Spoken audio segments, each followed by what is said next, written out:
Welcome to Sirius's training series. This video will cover updating your quick product list. Your quick product list is used in multiple places within the software. The first being it can be an instrument available to someone's dashboard, probably a CSR or an estimator, someone who's entering jobs on a regular basis. There's an instrument here to display quick products. The second place your quick products list is being used is on a new order or a new estimate screen. It is available on your left-hand side. It's the icons that you see. The purpose of a quick product list is supposed to be kind of your top 10 or top products that you offer, allowing for quick entry into or opening of that pricing form for a quoting purpose. Quick products can be assigned to individual employees. So for example, if you have two divisions, one that works on electric and one that works on digital, they could have different quick product screens based on their needs. To update your quick products list, we are navigating to Setup, Pricing Setup, and All Pricing Setup. The very last entry on your left-hand toolbar is called Quick Products. It's also the last one under the Interface Components option. And you can click on that and you'll see the default Quick Products list that is already created for you when you purchase the system. If you have inactivated any products in your step before this, in the updating of your product list, some of these boxes might be highlighted in red, signifying that they have been made inactive and are no longer available for display on your quick product list. You will also get a prompt when we hit the edit button here on the right-hand toolbar saying that product is no longer available for display.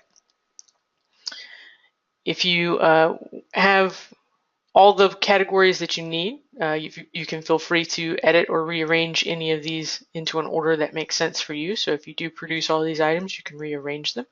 That can be done by using your up and down arrows here on the right hand side. So if I use the down arrow here on small format prints, it will swap the place of cut vinyl and small format prints. I can do it again if I want textiles in front of it, and I can keep adjusting them as need be.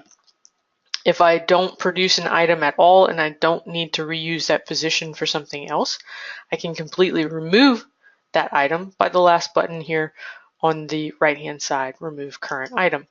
In this example, I will be removing architectural signage, and it has now been removed from my product list.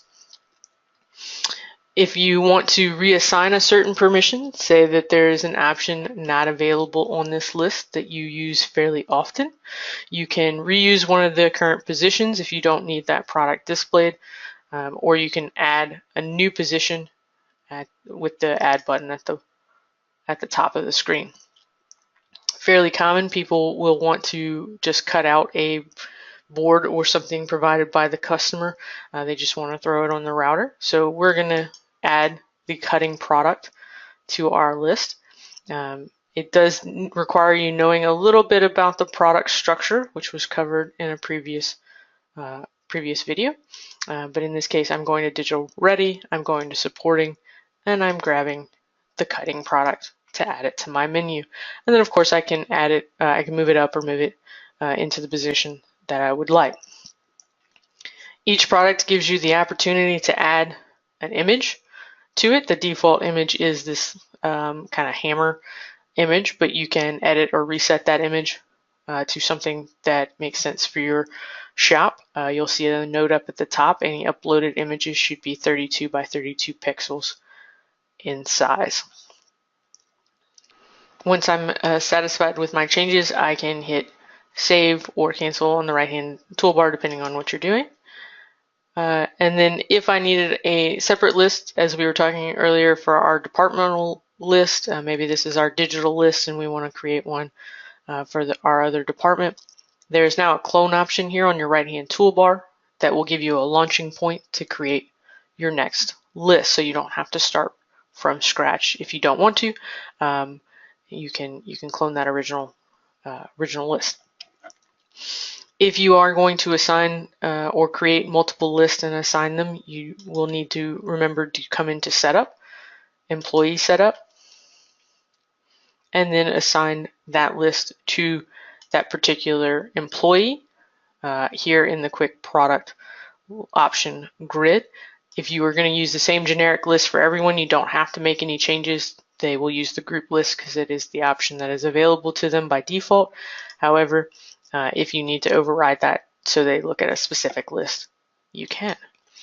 If you have any additional questions about rearranging your Quick Product list, you can join us on the webinar at 11 Central, or you can reach out to your point person and they will get you an answer.